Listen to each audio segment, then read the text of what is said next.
What is the longest 5 minutes you have ever experienced?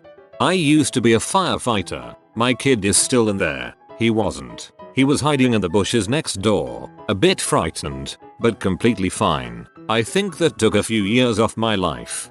I learned from a firefighter that your family should agree on a meeting point in case of a house fire. So many times they come to a fire, someone screams that there's someone inside, but they turn out to be on the other side of the house or something. The time between a guy who was acting weird and kept approaching me while I was mowing my lawn, who then hid and was watching me from my neighbor's lawn, to when the cops arrested him. I went inside to call them via my back door. Front was locked, and he followed me and started knocking and scratching against it. I went from hiding on the ground against my back door so he couldn't see me to locked in my upstairs bathroom with a bat by the end of it all. 5 minutes seems like forever when you're terrified. Wife had a seizure during labor. They couldn't find the baby's heartbeat afterwards and rushed to emergency C-section. Everything stabilized, but it was scary, seemed to go on forever. 4 years later everyone is happy and healthy. I'm a paramedic. When the patient isn't doing so hot, I can tell you 5 minutes on the way to the hospital lasts a long ass time. Fellow medic, I sometimes do long distance, 3.5 hour transports, and man, I've had some long moments in the box. I'm a police dispatch officer and I had a 6-year-old girl call in on the emergency number, and the first thing she said was, "There are men here and they are hurting daddy." The time it took for the first unit to arrive at the scene was the longest minutes in my life. We were lucky we had units nearby. Driving to the hospital with my appendix on the brink of exploding. I was screaming in pain when I got to the hospital and they pumped me full of morphine to shut me the heck up. I will never forget the feeling of the morphine coursing through my veins. Just pure bliss and immediate relief. It was on that day I learned why H completely destroys lives. I was on placement with a doctor and he told a patient that he might lose his leg due to diabetes. It obviously upset him, but the doctor left to go get something, leaving me in the room with him. He must have been gone for only 2 minutes, but I swear it felt like 20. The guy was quietly sobbing to himself and I had no idea what to do or say. Honestly, just being there with him was probably the best thing you could have done. Once the doc you were placed with left, you were the only thing stopping him from being fully alone in that super dark moment. Nothing you could have said would be more important or valuable than that.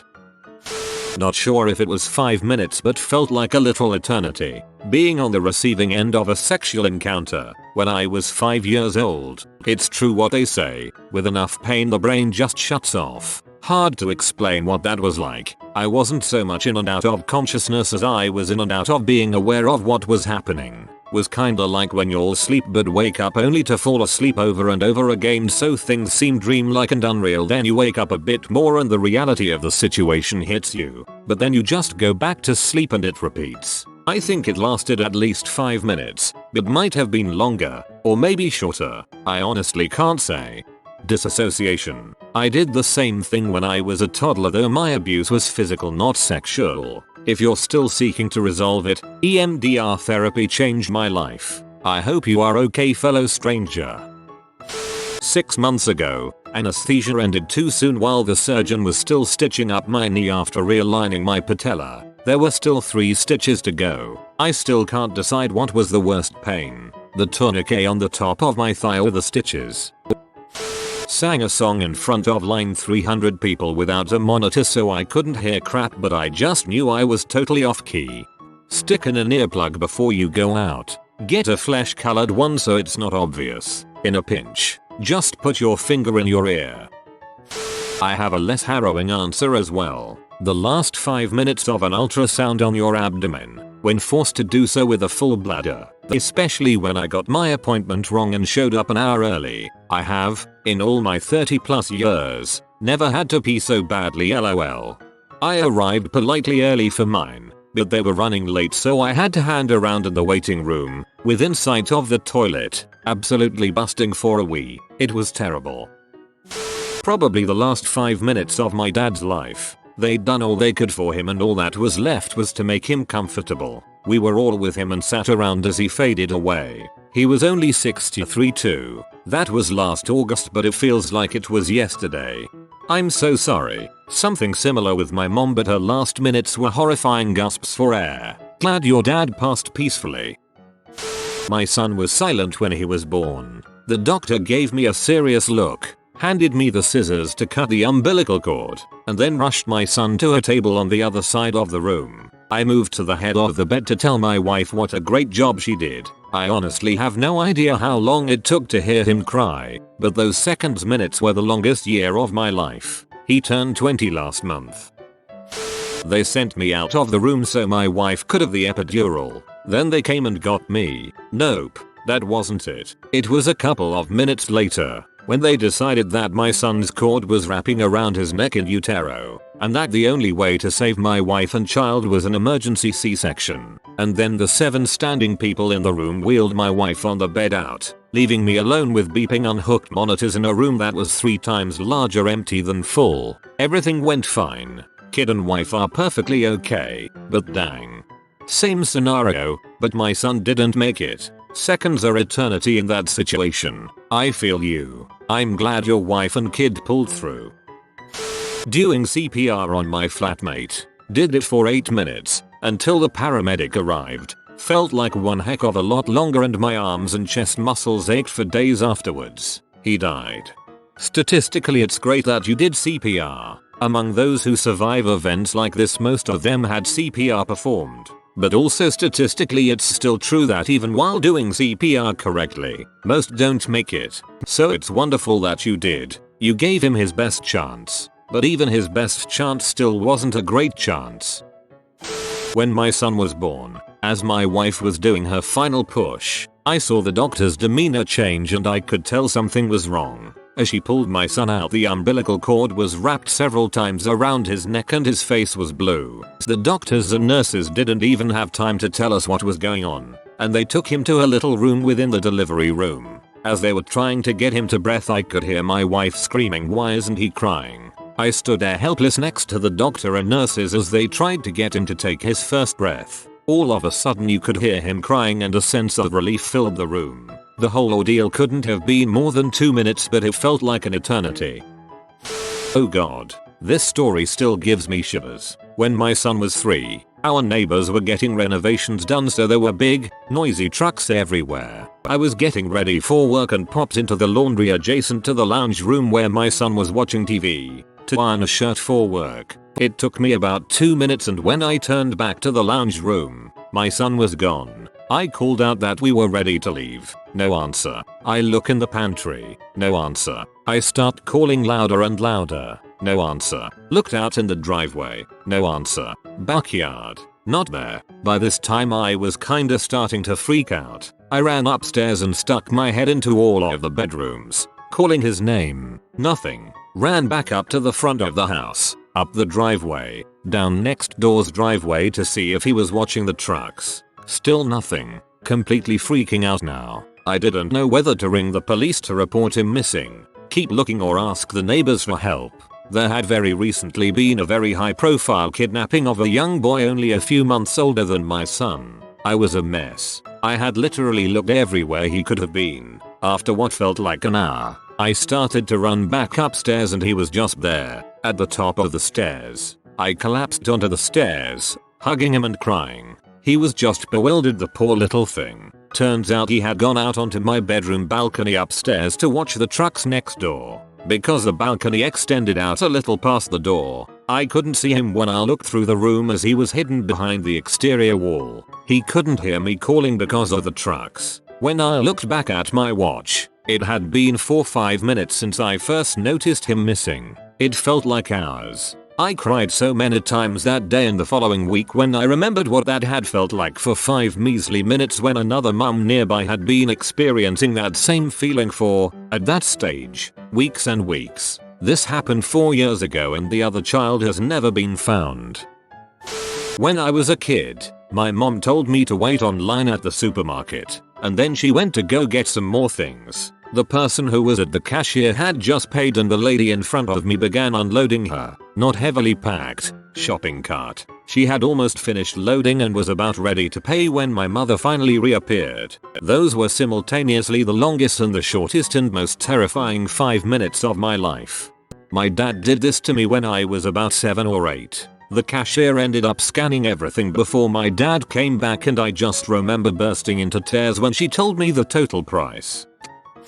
Very short backstory. I was born with juvenile rheumatoid arthritis and have been largely bedridden and wheelchair bound for the past 6 or so years. Now it's called GER, replace rheumatoid with idiopathic, but I'm not sure which branch I belong to. Regardless, because of my disease, my hip replaced when I was 19. Story. Back in November, I was diagnosed with TTP and was in the process of dying. I was in and out of consciousness and quickly nearing the state of permanent brain damage, unable to speak properly, knowing what words I wanted to say, and only being able to get out bathroom and birthday, plus general confusion. Meanwhile, the doctors in the NICU were hooking tubes to my femoral artery, while wholly unable to understand what I was trying to say, because I had only ever had one problem with my hip in the past, and I had no idea what was going on. Other than that, I said yes to surgery. Oh, yeah, I could nod or shake my head, but could only say no. I often forget that because the birthday and bathroom thing was so traumatizing. I was sure it was related, which meant something was wrong with my hip replacement. I was then convinced that was the problem, and that I would need weeks to heal. Not that I had during my actual replacement. Now that I think of it. Weird. Anyway, when I was going in and out of consciousness, I thought each time I woke up was a new morning. Weeks and weeks were going by, and I was slowly healing every day, until one morning I woke up and started to panic. I was feeling better, the pain was gone, so I must have been healed. But if weeks, it possibly even months had gone by, then where was my fiance? Where was my son? When the panic had fully set in, I was convinced everyone thought I had died, and my fiance was distraught and killed himself, because it was the only way he would ever not come visit me for so long. And my son was sent to live with his abusive alcoholic of a sperm donor. Absolutely freaking out. Have never felt so vulnerable in my life as I did that moment. I tried desperately to ask the nurse about my fiance. After about a dozen slowly articulated pleas of birthday and bathroom, I decided to try boyfriend instead, only to come out with birth friend. Thankfully that was enough. My nurse went from giving me a kind, yet frustrated nods to her purposeful rigidity, then said, "Boyfriend, you want fiance's name?" I nodded like a bobblehead on crack. That's when she said the words that are likely the most relieving thing I've heard to date. He was on his way. When he got there, I had to be sedated because I tried to get out of my bed to climb him like a tree. I never wanted to let him go. A few days later and he was still with me when I was able to start talking again. The first thing I asked my fiance when he got there, "How long have I been here?" To which he replied, "1 day." A really bad bowel movement when I was deathly sick with food poisoning. Thought I was gonna pass out and die on the throne like Elvis. Terrified. I had been dropped off on the remote coast off the Portland Canal in northern BC, Canada. No dock, no roads out. Spent the day there, a woman working alone. When the boat came back for me later in the afternoon, the tide had gone out. It had turned cold and the wind was up. The shore rocks were covered in wet seaweed and the boat was being buffeted in and out away from the rocks. The only way to get off was to wait for the boat to start getting closer, run down the slippery slope and have one of the guys on the boat catch me before I slid and fell into the water between the boat and the shore. The minutes were spent getting the nerve up to do it. I finally found myself doing it, and the guy caught me. The crew high-fived, but it took me a while to stop shaking. I was 60 at the time. When I found out I was stabbed, boring story about how it happened that I've told 1,000 times, but for some reason I never realized I had a gaping hole in my face and had to be convinced I was badly injured, which I obviously denied because I couldn't feel a thing. First moment that felt like forever is when I put my hand to my chin because it was itchy, pulled it back and my hand was covered in blood. Still figured it must have been a zit that popped, so I got dragged to a mirror to see my face. Just looking into a mirror and seeing yourself but damaged is a real fricked up moment. Like, I know it was me, but it was more like I was just on the outside of it all, watching myself slowly come to the realization that I pretty much had 2 mouths due to the damage that was caused. Great plastic surgeon who got me fixed up in no time, but god dang is it strange to have someone convince you that you've just been stabbed in the face. I can remember the conversation I had with my friend who had to convince me. She told me there was a hole in my face and I told her it was my mouth and that she has one too. Adrenaline is one heck of a drug.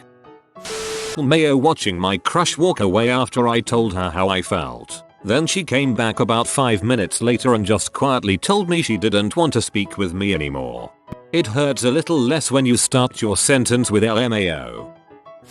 We were at a water park and my 2 kids and their 2 friends were in the wave pool. At one point I realized I could see 3 of them but not my son. We were calling from the side to them asking where he was while the waves rolled. They couldn't see him either and we spotted an empty tube floating near them at the same time as the lifeguard hit the emergency stop alarm. I had tunnel vision and felt like I was blacking out watching the lifeguards haul someone out of the water. The longest minutes of my life. And then I heard him beside me say, "Hey mom, why'd they stop the waves?" He had gotten out before the waves started. It wasn't him they pulled out.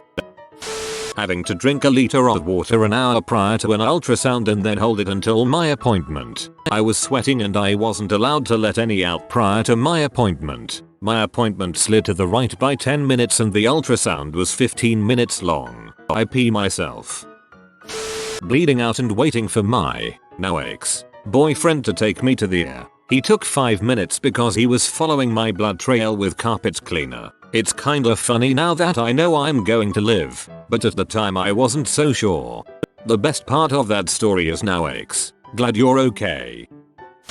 It was closer to an hour rather than 5 minutes, but definitely felt like a lifetime. When I was an undergrad, I had a sort of friend co-worker who I lived in the same dorm with. One night he texted me, asking if I wanted to come hang out for a bit. This wasn't too unusual since we saw each other around the dorm a lot and would stop to hang out for a bit when we did, but him actually messaging me to hang was a little new. And I never felt that we were that close as we'd pretty much just talk about work and our roommates when we saw each other. But anyway, I wasn't doing anything when he messaged that night so I was like, yeah sure cool, why not? Maybe he and some friends are playing video games or something. When I knock on his door he opens it wearing a tux, gives me flowers, gets down on one knee and starts professing his love for me and saying how he knows we're destined to be together and all these life plans he has for us. I'm not an oblivious person, but still had no idea he was even remotely into me, so I was really caught off guard. When I finally snapped out of it and tried to tell him I didn't feel the same way and was sorry, he told me to let him finish, so I just sat there for what felt like days, feeling so inherently uncomfortable and embarrassed. When he finally decided he was done after about an hour of this, I'm not exaggerating, I slowly put the flowers down, told him I was so sorry I didn't feel the same way, and quietly left. That was about 10 years ago now, and to this day I've still never experienced something as long and as uncomfortable as that. Advice to all dudes who like a girl: first, actually get to know her and don't be a sort of friend. Maybe ask her to get coffee or something just to get to know each other more. Second, when you tell her how you feel, make it low pressure. No romantic gestures like this one. This dude went way over the top.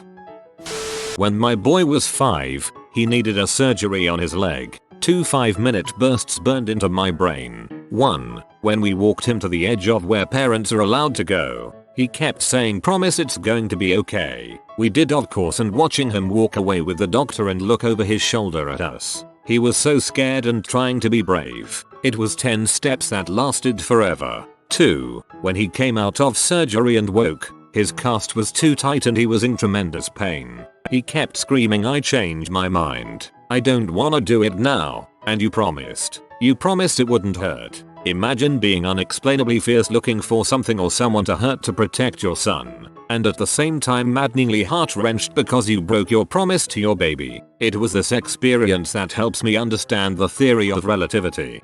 It seems like a small thing, but my husband will absolutely not promise anything that he's not 100% sure he can keep. I've only ever heard him say it once in almost 20 years. I take my promises a lot more seriously now. I'm glad your son made it through okay. A cast is miserable enough without being too tight. Poor little guy. When my doctor told me my daughter had been in the birth canal for too long and her heartbeat was too low, she had to come out now, I was drugged up and now scared. He ended up having to vacuum her out. No joke, she had a bruise on her head for a week. It only took about 5 minutes, but since he had already said now every minute was scary and felt like it took an hour. Hearing her cry was the most beautiful thing in my life. Now she is saying mama while swinging her plate around and trying to sign more at the same time. Sitting and waiting for my mom to die. She was on a respirator and they took the tube out and we all had to just sit and wait for her to stop breathing. I had recently found out I was pregnant, out of wedlock, and had told her while she was still under. As she was dying she never took her eyes off me. She had a very specific look of disappointment and that look never left her face. It was the most agonizing few minutes of my life. It didn't help that my whole family sat there and wondered out loud why she was staring only at me. 6 months later they all figured it out. Maybe it wasn't a look of disappointment for you having a child out of wedlock, but that she was sad that she couldn't be there for you, guiding through this important time. She couldn't be there to see her grandchild grow up. All the times my mum would leave me in the car to dash into a store quickly, I would get more and more worried she got hit by a car on the way back. I cried a few times lol. IED. Time stops. People die. 20 years later you're still okay with just staring at a wall for 20 minutes. You're mindful of how much damage a car can do. You're worried when you drive. You don't worry about the small crap. It doesn't even register. You take more pleasure watching a happy dog, or when your kids turn out not to be pieces of crap. Then you put one foot in front of the other, and do it again tomorrow. Obligatory. Not exactly 5 minutes, but I once fell on a treadmill and fell in such a way that my arms were pinned under me and my legs were bent and I couldn't stand up. Treadmill ran right on my neck at the fastest speed for about 10-20 seconds. Felt like 10 years.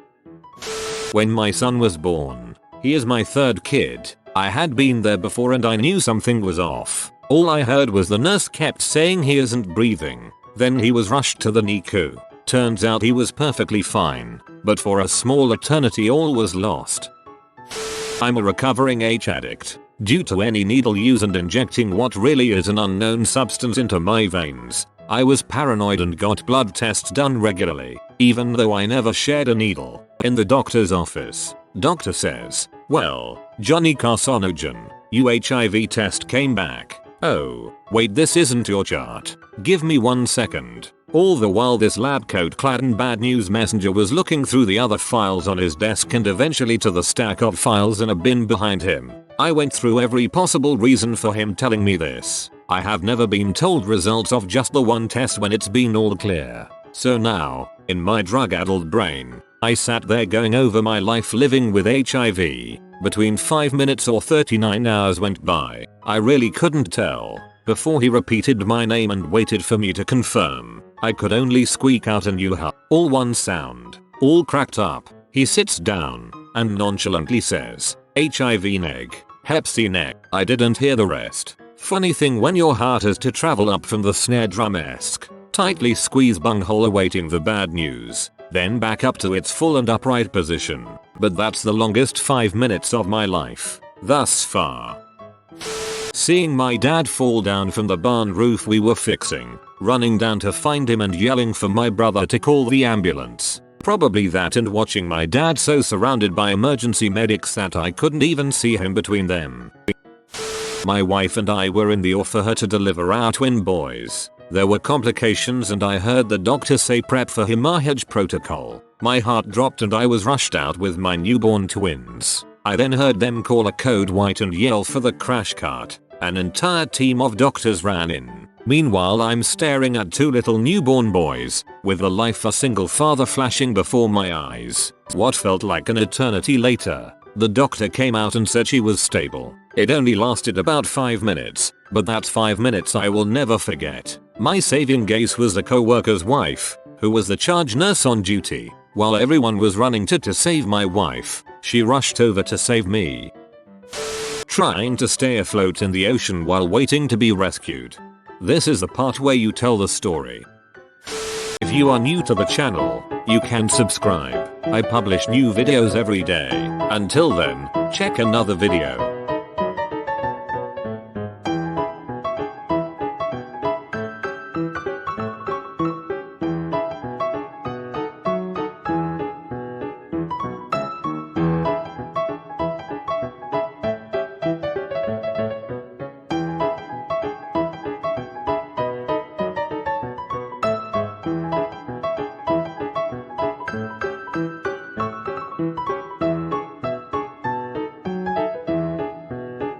Bye for now.